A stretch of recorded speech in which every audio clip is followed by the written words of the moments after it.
My friends, in politics, no one is remotely indispensable. The world turned upside down. In a matter of days, Boris Johnson's leadership fell apart. In the last few minutes, news that the Health Secretary, Sajid Javid, has just resigned. Rishi Sunak has just announced his resignation. 5 ministers resigning in one go. He was my boss, and if you haven't got confidence, you just should be honest with them as well as yourself. Some of us are still absolutely shell-shocked. I think it's very sad, but it's politics. I mean, it's a bit like in The Godfather when they do unspeakable things. A scandal too far. I was just feeling this headache is just not going away. Another story that didn't add up. In hindsight, it was the wrong thing to do. You can't lie your way through crises, you've got to tell the truth. I've followed Boris Johnson's dizzying ups and his crashes down for nearly 10 years. I thought I got through this interview already, folks. I mean, what's going on? She keeps asking me questions. Despite mess after mess, Boris Johnson was adamant he'd stay in number 10. But even the great survivor couldn't stop his downfall. Them's the breaks. Tonight, what on earth went on?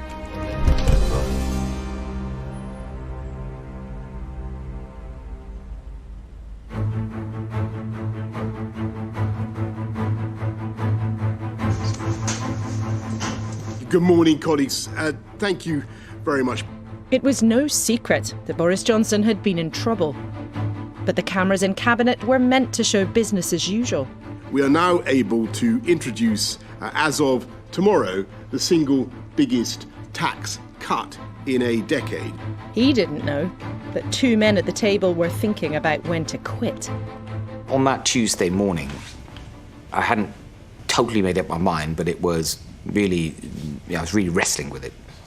I had started thinking about, maybe I'd had enough in terms of what I could put up with, and to go and see the Prime Minister and just tender my resignation, because I don't think you can work for someone that you haven't got confidence anymore. It's just the principal value that I have.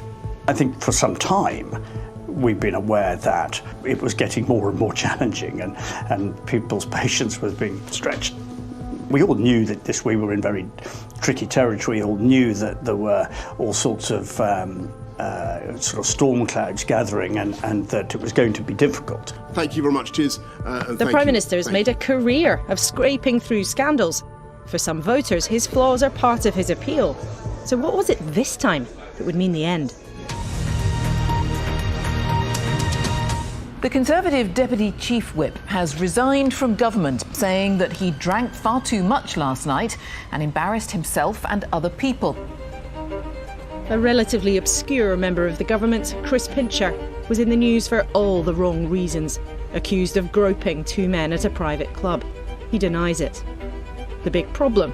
There'd been other claims. We get to this week, the Pincher episode is growing and growing. It went from the sort of 3rd item on the news agenda to the top of the agenda, partly because of the way we handled it. Boris Johnson had been told of a similar complaint before he'd given Chris Pincher a job in his team. But that wasn't the story given to ministers to tell the rest of us. I have been given a categorical assurance that the Prime Minister was not aware of any specific allegation or complaint made against the former Deputy Chief Whip, Chris Pincher. It took a former civil servant to force the government to tell the truth. The categorical assurance was wrong. What do you make of that? I do not think that is the way to behave. I found the allegations in concerning the former Deputy Chief Whip, and then the response to that, I'm afraid I'd reached the end of the road. A minister was sent out badly briefed with things which turned out to be untrue, and clearly you can't lie your way through crises, you've got to tell the truth. Someone who was a senior minister, until a few days ago at least, told me you could argue that the mess around Chris Pincher was sordid but not disastrous, yet it confirmed a view for most people around here that the Downing Street operation just wasn't working. And it riled them because it wasn't the first time that Number 10 had responded to a problem with a version of events that ministers were instructed to repeat on TV that a few days later turned out not to be true. Downing Street's version of events had unravelled. Boris Johnson had to admit it was wrong. Day after day after day, people speaking on your behalf were talking rubbish. I don't know. I wasn't. I'm afraid focusing on other things at the time. But what I'm telling you now is my recollection of events. What I was being told on whether it's on parties or other things from people working in Number 10, some people, was they're trying to reassure me, listen, there's nothing to see here, it's not a problem. So I gave the benefit of the doubt. I was sent out to do the media rounds every so often, and you'd go on to talk about something that was really important, you were really excited about, you hoped was going to make a real difference, and it got sort of sidetracked into discussions about other things. Ministers clearly began to think that they couldn't rely on the briefings they were being given by Number 10. Once you reach that point, it really is over, and so we've seen.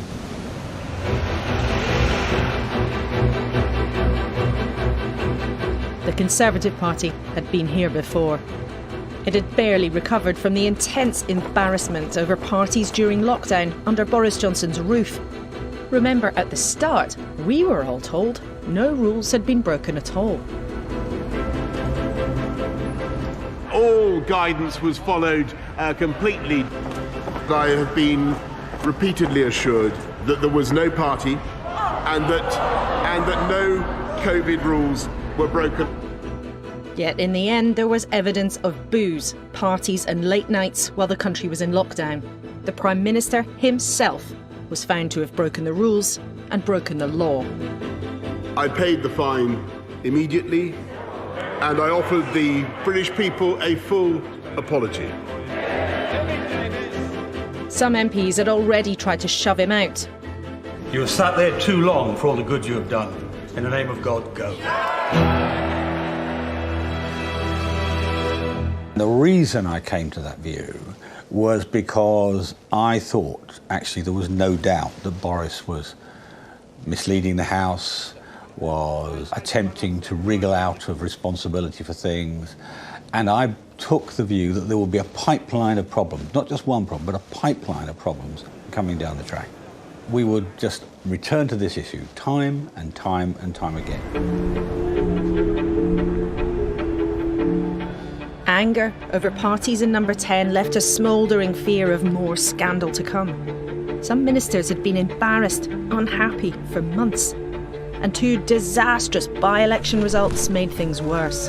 It's time to show Boris the door! But once Number 10's untruths about Chris Pincher emerged, it was time for some cabinet ministers to strike. Rishi Sunak is no longer Chancellor, suggesting Boris Johnson isn't competent or serious, while Sajid Javid resigns from health, questioning the Prime Minister's integrity. I got my resignation letter ready, I signed it, but I wasn't going to tell anyone other than the PM first. I went to see him, he was in Parliament, in his office there, and I explained to him that I'm resigning now, I've resigned, and obviously he didn't want me to, but he understood. Instantly, I thought, this is serious. I think if you lose your health secretary and your chancellor, that for me, that was definitely the moment where it was game over. It had taken less than 10 minutes for Boris Johnson to lose two of his most senior colleagues. I thought it was odd of them to have resigned in an orchestrated way that they did. I also think when people start talking about their own integrity, you want to be quite suspicious about that. You're accusing them of betraying Boris Johnson? I think, you'd have to sort of believe anything if you thought that the resignations weren't coordinated. I had no idea that he was planning to resign. We hadn't had any single discussion about it whatsoever. I had a feeling that other people would follow because I felt from, especially speaking to some of my sort of more junior colleagues in the weeks previously, there was definitely a sense of one sort of senior members of the government, cabinet members like myself, doing something about this. I was quite stunned that there were people who thought that removing the Prime Minister is one of the biggest majority that we've had since Margaret Thatcher in less than 3 years. Just the anti-democratic nature of what they're doing alone was enough to alarm me. And I think I was pretty... And for me, it was a coup. Rishi Sunak strongly denies coordinating with Sajid Javid. But Boris Johnson was now in deep, deep trouble.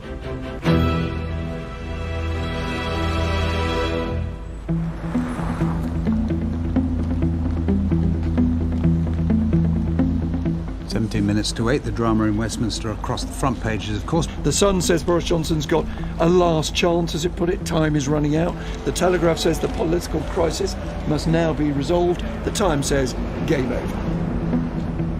By 9 a.m, there'd already been a dozen resignations. I got to a stage where I just had to, I couldn't do it anymore.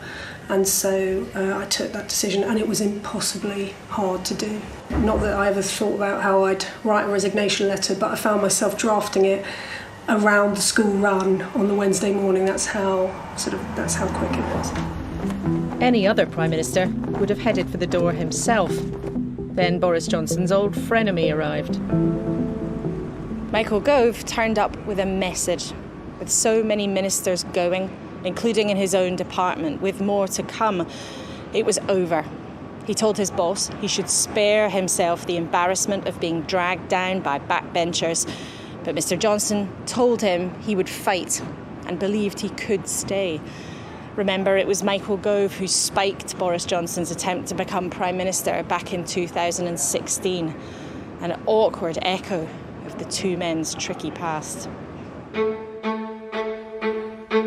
Later, Boris Johnson would reward him with the sack. By the time the Prime Minister arrived at the Commons to face Keir Starmer, 4 more people had resigned. Then there was Prime Minister's questions. Mr. Speaker, isn't this the first recorded case of the sinking ships fleeing the rats?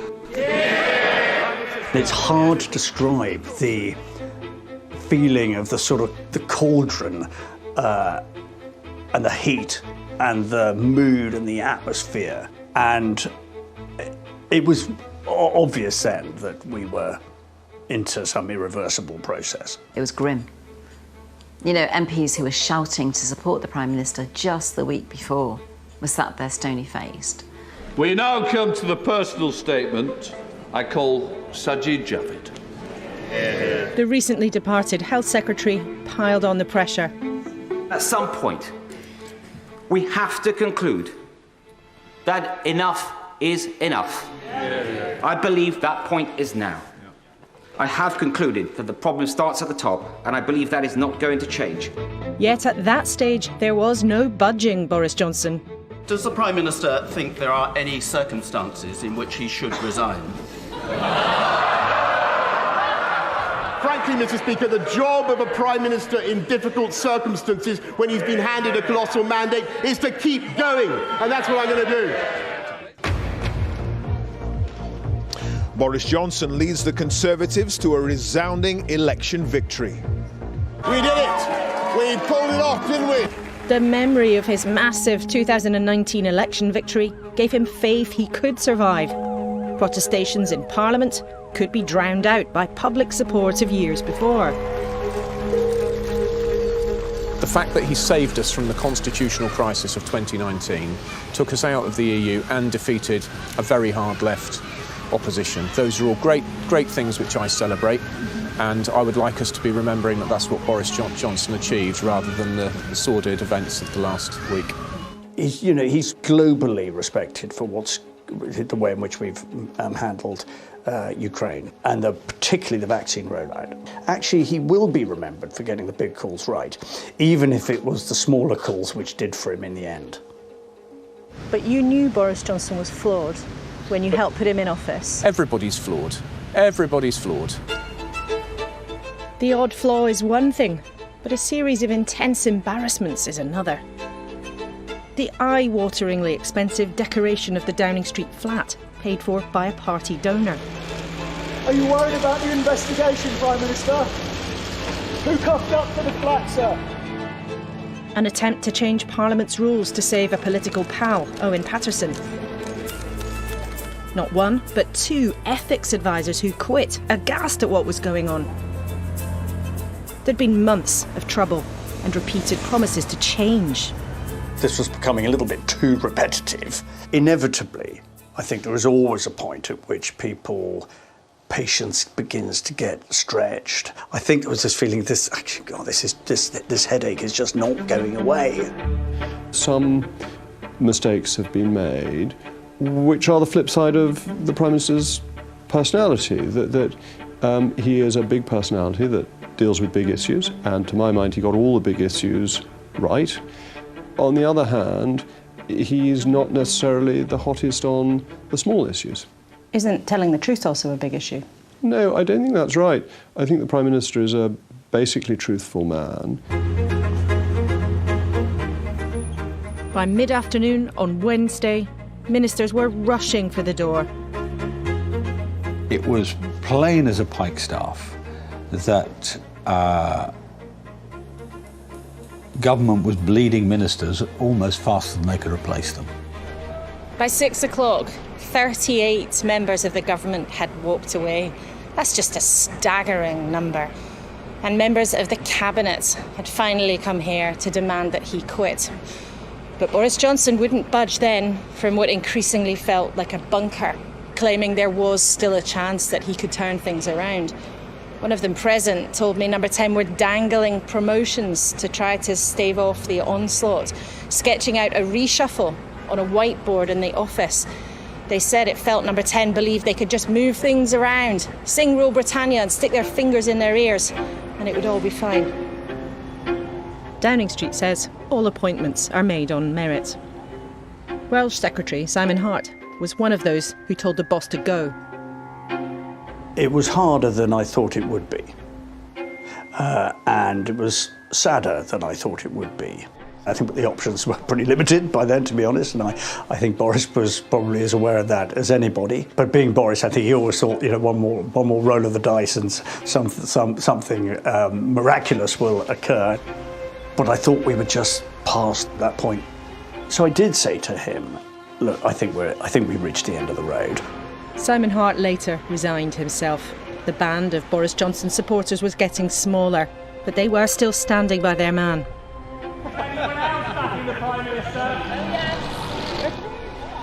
I was never going to desert him, and I was never going to betray him.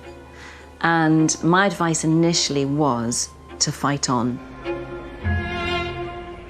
One member of Camp Johnson told me there was a sense of being bewildered.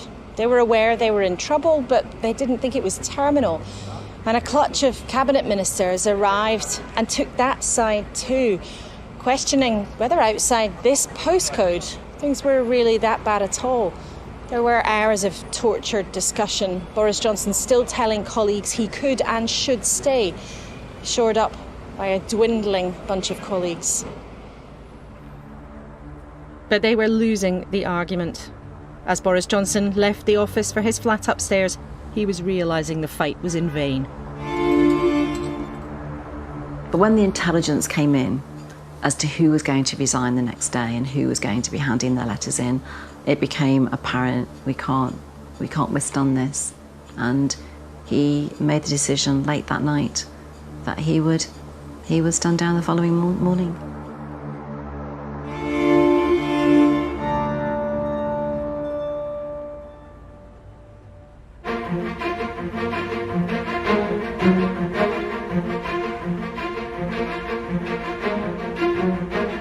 After less than 3 years in the job he'd craved for a lifetime, by around 5 a.m, Boris Johnson had admitted to staff it was over. As I speak to you, I'm getting a call from Downing Street. The Prime Minister has agreed to stand down. It had taken nearly 60 members of Boris Johnson's government resigning to make sure he quit. In the last few days, I've tried to persuade my colleagues that it would be eccentric to change governments when we're delivering so much and when we have such a vast mandate and when we're actually only a handful of points behind in the polls. But as we've seen at Westminster, the herd instinct is powerful. When the herd moves, it moves. And my friends, in politics, no one is remotely indispensable. Vintage Johnson Those who shoved him out branded eccentric. Little sign of remorse. Thank you all very much. Thank you. In the end, it's simple. Tory MPs had just had enough. Boris Johnson's anarchic style, his devil-may-care attitude, had taken him and them a long way. It had given them power, an opportunity. But many of them were sick of cleaning up his mess, sick of not being able to trust what was coming out of Number 10, sick of Downing Street's attitude to the truth.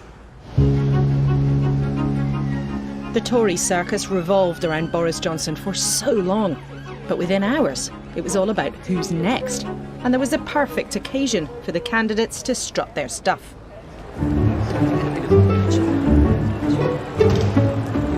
Mr. Hancock, are you going to throw your hat into the ring, sir? No, I'm not going to throw my hat into the ring, but I am going to go into the park. On a day like this, it is an extraordinary coincidence that it is the Spectator magazine summer party. The Spectator is basically the sort of house magazine of the Conservative Party. It's even the magazine that Boris Johnson himself used to edit. And on the day that they've got rid of him, the top cream of sort of Tory society will all be piling into there, along with lots of journalists. There are a couple of hundred people, the sort of A-list of the Tory party, like Michael Gove. Oh, evening. Rishi Sunak, the Chancellor, until a few days ago, Nadeem Zahawi. And they're all in there, pressing the flesh, schmoozing, having the odd whisper in the odd ear. There's some very powerful people in there with a lot of money and a lot of influence.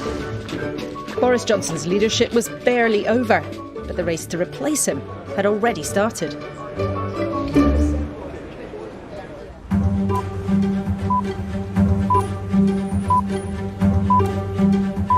Nothing is settled. That is the sense this morning as the nation comes to terms with yesterday's events. The tension is so ruthlessly turned to the next big race. Who will be the next Prime Minister? I'm running to be our next Prime Minister because it's your stories that matter most. It wasn't long before potential successors showed their hand. The finger was pointed at Rishi Sunak for seeming suspiciously well prepared when his glossy campaign video emerged. Yes, we know that some people were organising their campaigns sometime beforehand, and that is indicative of ambition, it seems to me. How would you describe then what's happened to Boris Johnson? I think it's very sad, but it's politics. I mean, it's a bit like in The Godfather when they do unspeakable things. And the business of politics is ensuring that you have a leadership that you want. And I wanted the leadership that was Boris Johnson, and I lost. And that is how politics goes. Who will be our next Prime Minister? 4 have officially put their hats in the ring. By the weekend, more contenders were entering the race. 4 became 6, then 7 and more. No shortage of Tories bristling with ambition to replace the old boss. And so it begins. While Boris Johnson glowers from behind the black door at Number 10, the beauty parade has begun outside. The studios soon filled up with those trying to grab the top job. The Sunday morning, like political encounters, is this big shop window for all of the people who are now trying to take over from Boris Johnson. How do they say, oh, I wasn't responsible for any of the bad bits, but take credit for the good bits? Yeah. It's just this kind of Piccadilly circus as they're all like desperate to get on the telly and tell people what they stand for. How long have you been waiting to do this? The contest? Yeah. Well, I didn't think it was going to happen quite as quickly, actually. Look at that, you think. Have fun. Thank you. Good morning. Good morning. Do you think the very fact that you have not served in Boris Johnson's government helps you in this contest? In one important way, yes, because there are... I was just going to say hello. I'm fine. How are you? You've got one leadership candidate who's just gone off to one lift. One of the other people who's trying to be the Prime Minister is sitting in another room waiting to go on. OK. You get about...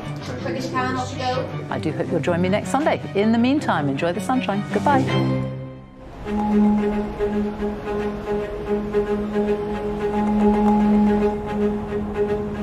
After a frantic few days in Westminster, the contest to succeed Boris Johnson as Prime Minister will not be settled until September.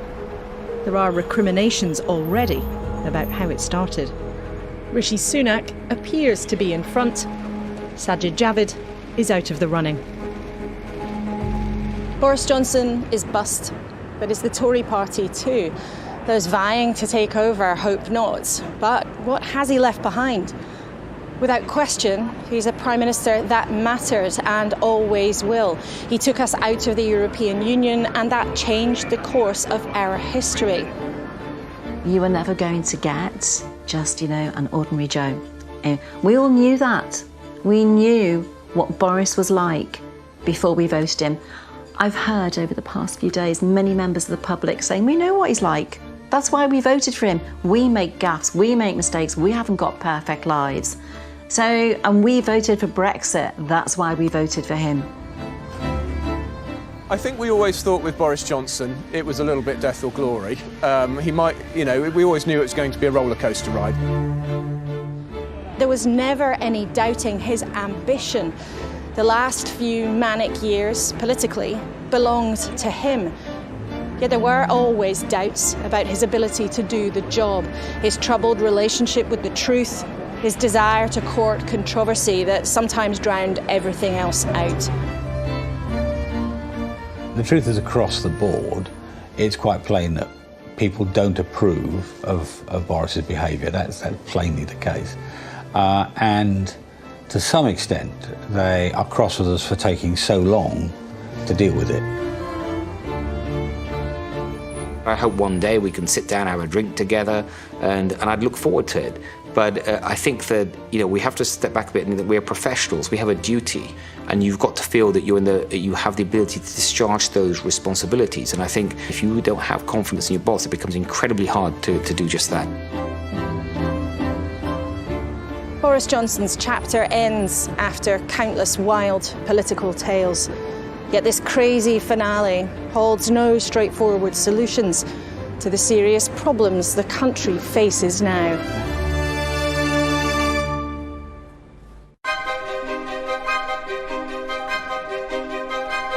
A leather rhinoceros and a pocket-sized racing car, both up for some TLC next on BBC One. More transformations in the repair shop.